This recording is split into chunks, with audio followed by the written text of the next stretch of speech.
बिस्मिल्लाहिर्रहमानिर्रहीम। नाज़रीन अस्सलाम वालेकुम। तुसीं देखदे पियो न्यूज़ टाइम ते न्यूज़ टाइम दी वड्डियां खबरां। सब तो पहली खबर 9 मई case opposition leader Punjab assembly समेत 70 मुलजमान नूं 10-10 साल कैद की सज़ा सुना दी गई।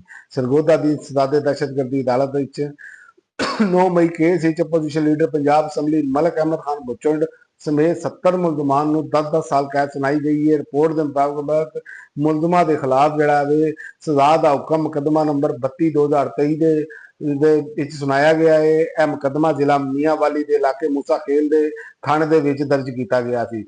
मुकदमा तोड़ फोड़, अमलाक नूं अग लाना ते हंगामा राई की वजह नाल इंसदादे दहशतगर्दी की दफात के तहत दर्ज किया गया सी। मुकदमे की समात के दौरान 50 तो ज्यादा गवाहां ने बयानात जिहड़े ने रिकॉर्ड कराए ने। सरगोधा की दहशतगर्दी की हालत की जानब विचों उन्होंने कहा कि पीटीआई के रहनुमा मलक अहमद बुचड़ के अलावा सदर सेंट्रल पंजाब अहमद चट्ठा ते सैकटरी जनरल बलआल एजाज समेत 70 कारकुनां नूं सज़ा सुनाई गई है। ते दूसरा, सलमान अकरम राजा ने नवा कट्टा खोल दिता। उन्होंने कहा कि खैबर पख्तूनख्वा की सैनेट नशिस्तां ते अपोजिशन के नाल मुआहदा जिहड़ा है इमरान खान का नहीं सी। पाकिस्तान तहरीक इंसाफ के सैकटरी जनरल सलमान अकरम राजा ने तस्दीक की है कि खैबर पख्तूनख्वा असैंबली के विच होने वाले सैनेट इलैक्शन के विच अपोजिशन के नाल नशिस्तां की तकसीम का जिहड़ा मुआहदा सी वो क्यादत ने कीता सी।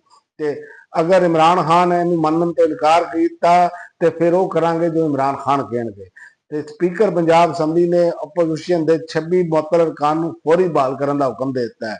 पंजाब असैंबली के कायम मकाम स्पीकर ने अपोजिशन के मुअत्तल किए गए 26 अरकान नूं फौरी बहाल करने का हुक्म दिता है। अपोजिशन के 26 मुअत्तल अरकान की बहाली का नोटिफिकेशन भी जारी करता है।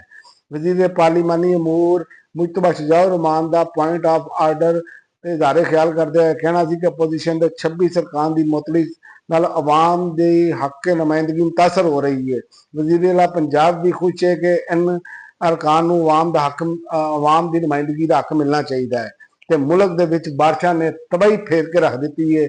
221 मौतां हो गई ने ते 800 तो ज्यादा मकान आप जिहड़े ने वो तबाह हो गए ने। रिपोर्ट के मुताबिक तूफानी बारिशां नाल हलाक होने वाले की तादाद 221 हो गई है, जबकि मुल्क भर दे विच 804 मकान आज जिहड़े ने वो मुकम्मल तौर पर तबाह हो गए ने। NDMA के मुताबिक तूफानी बारिशां नाल पंजाब सब तो ज्यादा मुतासर होने वाला सूबा है, जिथे बारिशां के नतीजे के विच 135 अफराद जां बहक होए ने, जबकि 470 अफराद जख्मी हुए ने। बारिशां तो 168 मकानात तबाह, जजवी तौर पर तबाह, जबकि 24 मकानात जिहड़े ने मुकम्मल तबाह होए ने।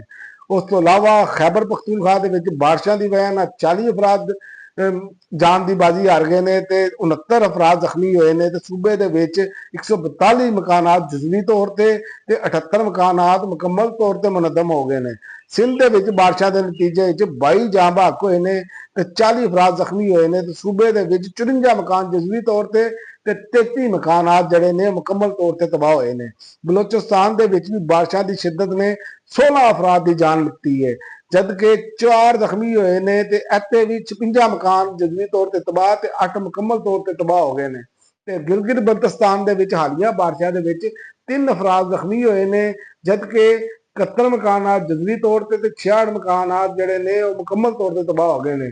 ते आज़ाद कश्मीर दे विच बारिशां दे सबब एक शख्स ते 6 अफराद जख्मी हुए ने। ते इत्थे भी जिहड़े ने 75 मकानात जजवी तौर पर 17 मकानात जिहड़े ने मुकम्मल तबाह हो गए ने। ते बाबू साबू टॉप लैंडस्लाइडिंग दे विच होने नाल खौफनाक तबाही आई है। एमरजेंसी नाफज कर दी गई है ते 5 बंदे जिहड़े ने वो जां बहक हो गए ने। जिला दिया मेर बाबू सड़ रोड ते जल से देविंग दे दरमियान बादल फटन के नतीजे लैंड स्लाइडिंग हुई है ते अचानक आने वाले सैलाबी रेले के बायस 5 अफराद हुण तक जिंदगी की बाजी हार गए ने। कुदरती आफत के बायस 15 वड्डे मकामात ते रुकावटां पैदा हो गई ते ट्रैफिक मुकम्मल तौर पर मुअत्तल हो गई है ते 7 तो 8 किलोमीटर का इलाका शदीद मुतासर होया है। ते दुनिया भर की खबरों के विचों सब तो पहले बगावत का मुकदमा ब्राजीली सबक सदर के पैरों के विच इलैक्ट्रॉनिक बेड़ियां जिहड़ियां पातियां गई ने।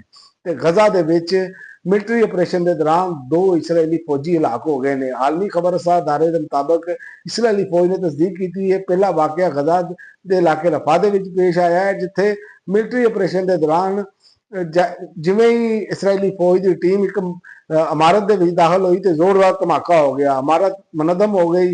ਇਸ ਵਾਕਿਏ ਦੇ ਵਿੱਚ 36 ਸਾਲਾ ਸਰਜੈਂਟ ਮੇਜਰ ਰਿਜ਼ਰਵੋ ਤੇ ਵਲਾਦੀਮੀਰ ਲੋਜ਼ ਹਲਾਕ ਹੋ ਗਏ ਨੇ। ਇਹ ਧਮਾਕਾ ਇੱਕ ਨਜ਼ਰਸ਼ੁਦਾ ਬਰੂਦੀ ਮਵਾਦ ਦੇ ਬਾਇਸ ਹੋਇਆ ਵੇ। ਔਰ ईरान ने कहा वे कि यूरेनियम मौजूदगी बुनियादी हक के किसी सूरत पीछे नहीं हटांगे। ईरान ने अमरीका और इसराइल के हमलों के बावजूद अपने जौहरी प्रोग्राम ਨੂੰ ਛੱਡਣ ਦਾ ਇਮਕਾਨ ਮੁਸਤਰਦ ਕਰ ਦਿੱਤਾ ਹੈ। ਉਹਨਾਂ ਨੇ ਕਿਹਾ, ईरानी वज़ीर खारजा ने ਕਿਹਾ ਇੱਕ ਅਮਰੀਕੀ ਟੀਵੀ ਨਾਲ ਗੱਲ ਕਰਦੇ ਆਇਆ, ਉਹਨਾਂ ਨੇ ਕਿਹਾ यूरेनियम मौजूदगी ईरान ਦਾ ਬੁਨਿਆਦੀ ਹੱਕ ਹੈ ਤੇ ਕਿਸੇ ਸੂਰਤ ਵੀ ਇਸ ਤੋਂ ਪਿੱਛੇ ਨਹੀਂ ਹਟਾਂਗੇ। ਹੁਣ ਤੱਕ ਲਈ ਨਾਜ਼ਰੀਨ ਇੰਨਾ ਹੀ। ਅਗਲੀ ਵੀਡੀਓ ਤੱਕ ਇਜਾਜ਼ਤ ਦਿਓ। ਅੱਲਾਹ।